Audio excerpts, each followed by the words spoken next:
Every culture has a story about where humans came from. The Greeks said Prometheus shaped us from clay and stole fire to give us life. The Hebrews said God formed man from dust and breathed into his nostrils. The Egyptians said Khnum molded us on a potter's wheel beside the Nile. The Babylonians said the gods murdered one of their own, drained his blood into a bowl of clay, and built us out of the mixture. Not because they loved us, because they needed someone to dig their canals. That story is preserved on 3 clay tablets in the British Museum. The principal tablet is catalogued as BM 78941. It was inscribed in the 17th century before the Common Era, during the reign of Ammi-saduqa of Babylon, 4 generations after Hammurabi. The colophon names the scribe. In the original reading of W.G. Lambert and A.R. Millard, he is called Ipiq-Aya. In Stephanie Dalley's revised reading, Ipiq-Aya. Either way, this is one of the rare cases in cuneiform literature where a scribe signed his work. He wanted his name on it. The text runs to approximately 1,245 lines across 3 tablets, each with 8 columns of roughly 55 lines. The Babylonians titled it by its opening words, Enuma Ilu Awilum, which translates as, when the gods were man, or when the gods like man. Modern scholars call it the Epic of Atra-hasis. It is the oldest complete written account of the creation of humanity, the near extinction of the species, and the survival of one family through a catastrophic flood. It predates Genesis by more than 1,000 years. It predates the standard Babylonian epic of Gilgamesh by about 500. And the story it tells is not what you would expect. The definitive edition is W.G. Lambert and A.R. Millard, Atra-hasis, the Babylonian story of the flood, published by Clarendon Press at Oxford in 1969. Every line number cited in this video comes from that edition. The most readable English translation is Benjamin Foster, Before the Muses, 3rd edition, CDL Press, 2005. The most recent scholarly treatment is Nathan Wasserman, The Flood, The Akkadian Sources, published by Peters in 2020 as Volume 290 of Orbis Biblicus et Orientalis. These are real books. You can buy them. You can check every claim I am about to make against their pages. The story begins before humans exist. The cosmos is already running. The great gods, the Anunnaki, sit in the assembly and make decisions. The junior gods, the Igigi, do the physical labor. They dig the Tigris. They dig the Euphrates. They excavate the canals that irrigate the fields that feed the temples. The Akkadian word for this imposed labor is dupsiku, the corvée yoke, the brick basket carried on the shoulder. The text at Tablet 1, line 1, says, when the gods like men bore the work and carried the load of the gods was great. The work was heavy. The distress much. The Igigi dig for 40 years, and some recensions stretch this to thousands. The text says they counted years of drudgery, and the load became too heavy. They complained. They denounced. They muttered down in the ditch. Then they broke.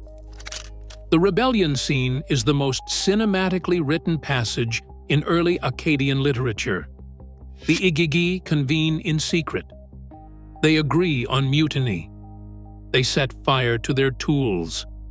They put flame to their work baskets. And they march, one and all, to the gate of Enlil's temple in the middle of the night. It is dark. Enlil's gatekeeper, Kalkal, hears the noise and wakes the vizier, Nusku. Nusku wakes Enlil, and the supreme god of Mesopotamia, the king of heaven and earth, the one who commands the fates, looks out at a sky lit by burning tools and does something no other deity in Mesopotamian literature does. He is afraid. The text says his face turns sallow, his knees tremble. He sends for Anu, the sky father. He sends for Enki, the god of wisdom and fresh water. A council convenes. The Igigi send a message back through the vizier, saying every single one of them has declared war. Excessive toil has killed them. Their forced labor was heavy. The misery was too much. Anu investigates. He finds their complaint legitimate. The labor was real. The suffering was real. And here is the moment that changes everything. Enki, god of the Abzu, the freshwater abyss beneath the earth, proposes a solution. He says, let the birth goddess create a substitute. Let her create a human being. Let man bear the yoke. Let man carry the basket. Let man do the work of the gods. The birth goddess agrees. She has several names in the Mesopotamian tradition: Nintu, Mami, Belet-ili, mistress of the gods. She says she can do it, but she needs raw material. She tells Enki to provide the clay. She tells him to provide something else. What follows is the passage that William Moran of Harvard analyzed in a 1970 article in the Bulletin of the American Schools of Oriental Research, number 200. He called these lines the most important single witness to Babylonian speculation on the origins of man. Enki gives the instructions. He says, on the 1st, 7th, and 15th days of the month, let me establish a purification, a bath. Let one god be slaughtered. Then let the gods be cleansed by immersion. Let Nintu mix clay with his flesh and blood. Let that same god and man be thoroughly mixed in the clay. Let us hear the drum for the rest of time. From the flesh of the god, let a spirit remain. Let it make the living know its sign. Lest he be allowed to be forgotten, let the spirit remain. 4 ideas in 4 sentences.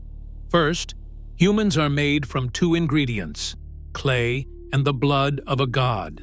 Second, the divine ingredient is what gives us consciousness, the Akkadian word etemu, meaning ghost, spirit, the residue of intelligence that persists after death. Third, a drum called the upu will sound forever as a ritual reminder of the sacrifice. Fourth, the killing must happen on auspicious days of the lunar calendar because this is not murder. It is sacrament. Then, Tablet 1, line 223. The great Anunnaki assembled, and they slaughtered the god who had reason in their assembly. The victim's name is written in cuneiform as we-i. Scholars have read it as we-ilu, ilawila, au-ilu, or in some Sumerian-influenced texts, geshtu-e, which means ear, the Mesopotamian organ of intelligence.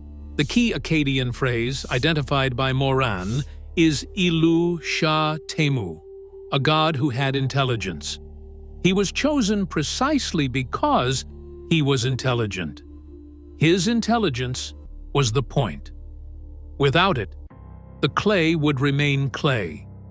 His blood carried the capacity for reason, and when it was mixed with the earth, that capacity transferred to the new species. Lambert noticed a wordplay that locks the meaning in place. The Akkadian word for human is we-ilu. The word for God is ilu. The slaughtered god's name, we-ilu, is the bridge between the two.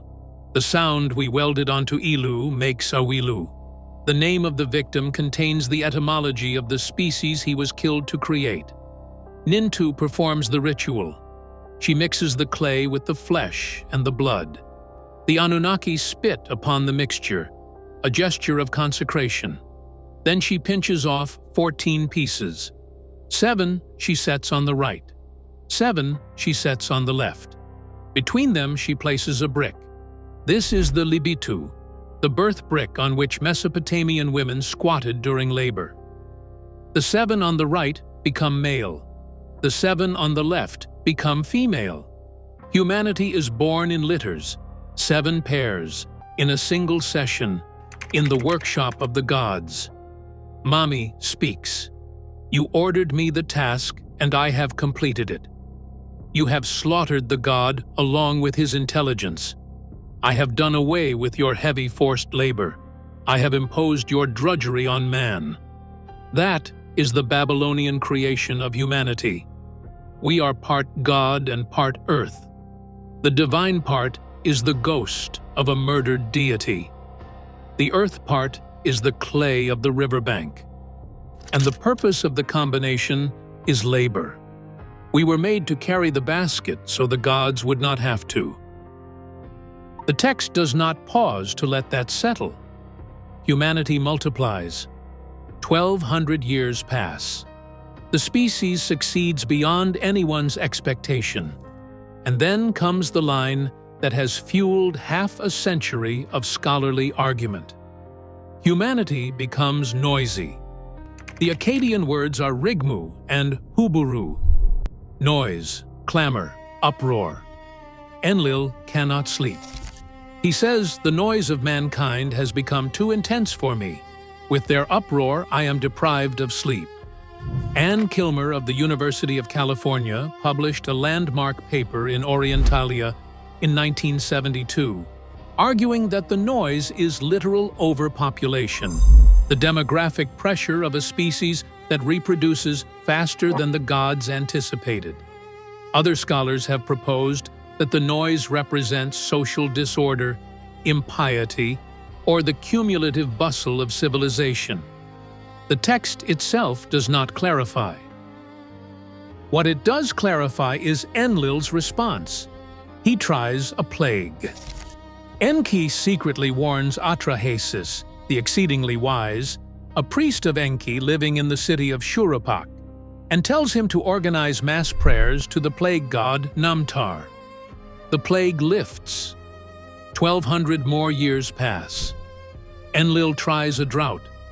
Again, Enki warns atra-hasis. Again, the crisis is averted through prayer to the storm god Adad. 1,200 more years pass.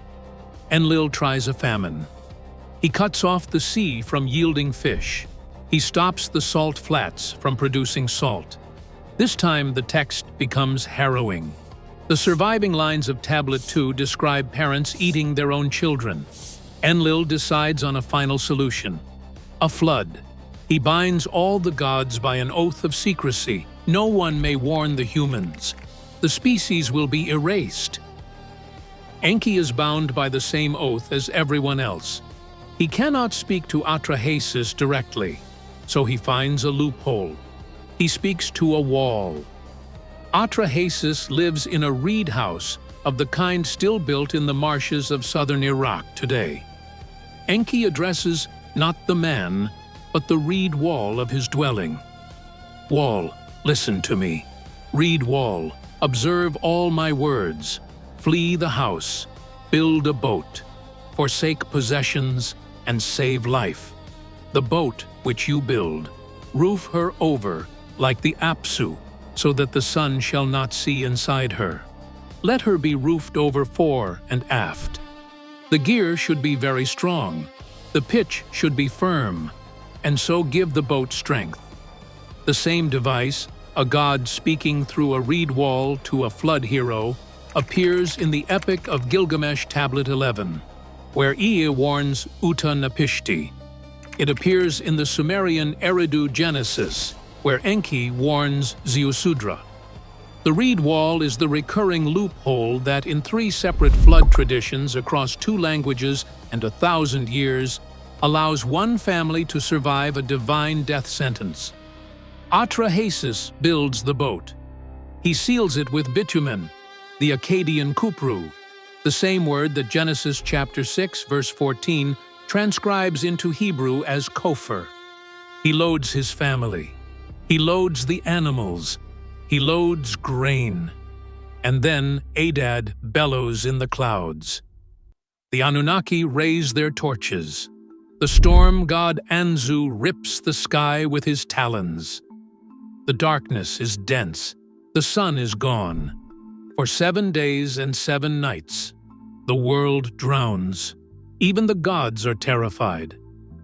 Nintu, the birth goddess who pinched the 14 pieces of clay, weeps openly for the children she made. The text says she cried out like a woman giving birth. My people fill the sea like dragonflies on a river. After 7 days, the storm subsides. Atra-hasis opens a hatch and makes a sacrifice on the roof of the boat. And here is the line that the poet of atra-hasis wrote first, and that the author of Gilgamesh Tablet 11 later copied almost word for word. The gods smelled the savor. The gods gathered like flies over the offering. For 7 days the gods have not eaten, because there are no humans to feed them. They descend on the altar like starving insects. The image is deliberately unflattering. The gods need us as much as we need them. Without humans, the divine economy collapses. Enlil arrives. He sees the boat. He erupts. How did any living thing escape? No man was to survive the destruction. Enki steps forward and delivers the speech that ends the epic. The annihilation was unjust and impractical. Without humans, the gods starve. But the noise problem is real, and Enlil's grievance is legitimate. So Enki proposes a permanent settlement. Instead of periodic extermination, install demographic controls inside the human species itself. Let there be a third category of woman among the people. Among the people are the woman who has borne and the woman who has not borne.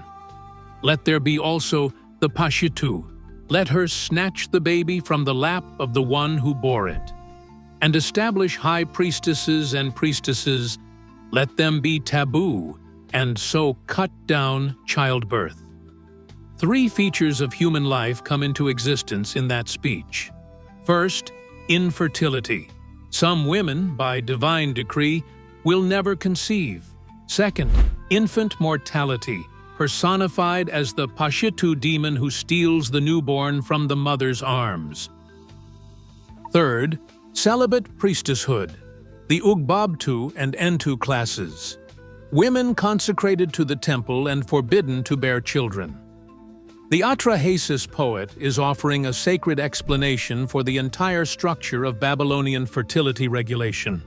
Temple celibacy, miscarriage, sudden infant death.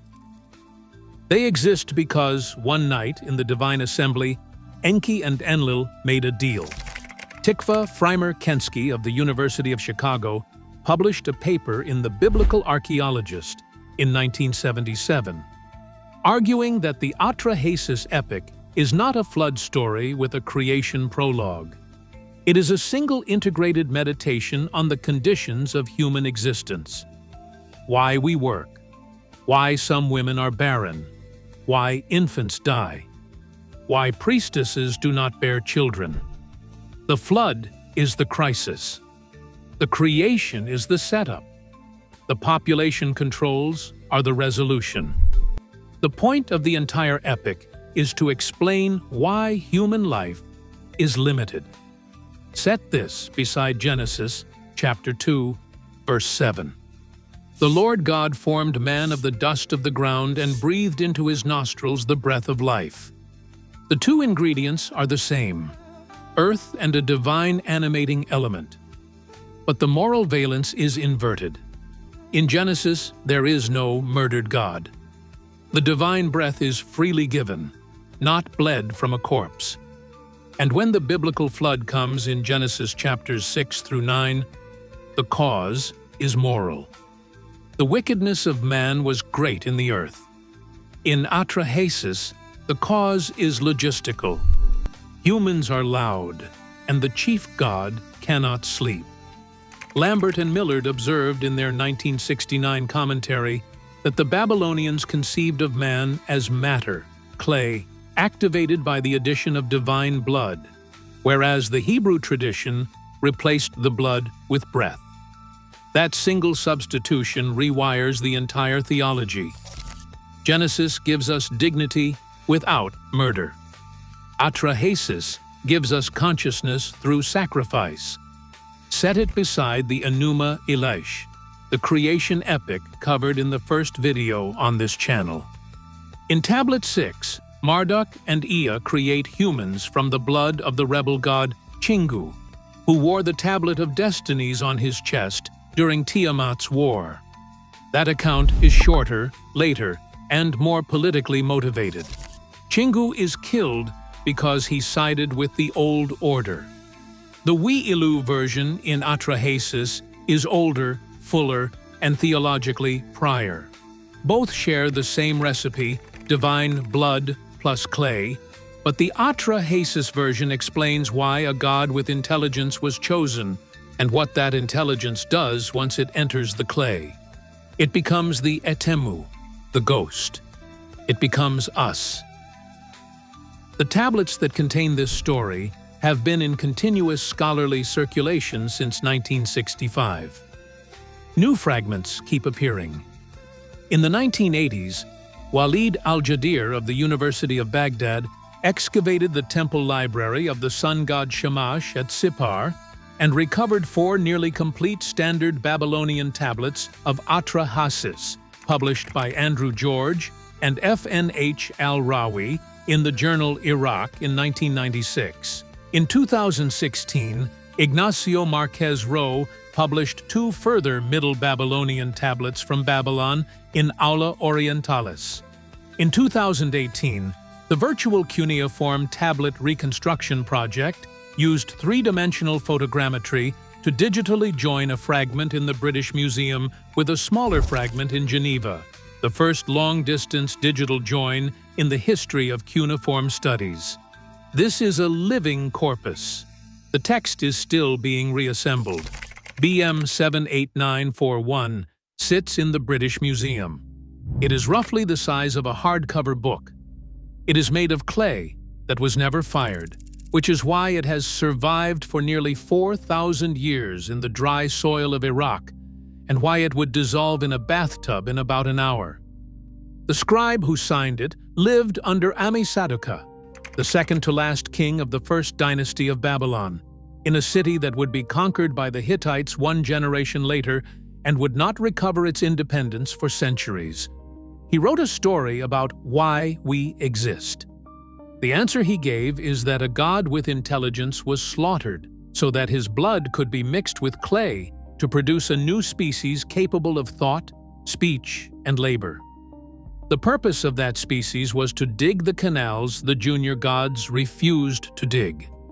The species succeeded, grew loud, and was nearly destroyed by a flood. It survived because one god found a loophole in an oath, spoke through a wall of reeds, and saved one family.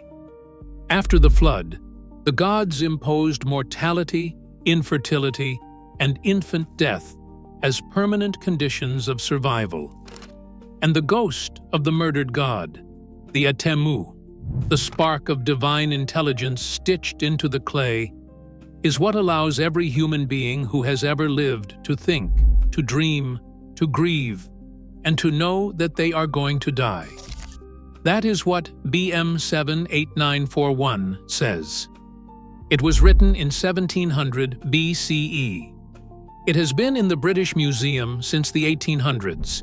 It has been translated, published, and cited continuously for 60 years. It does not need to be invented. The tablet is enough.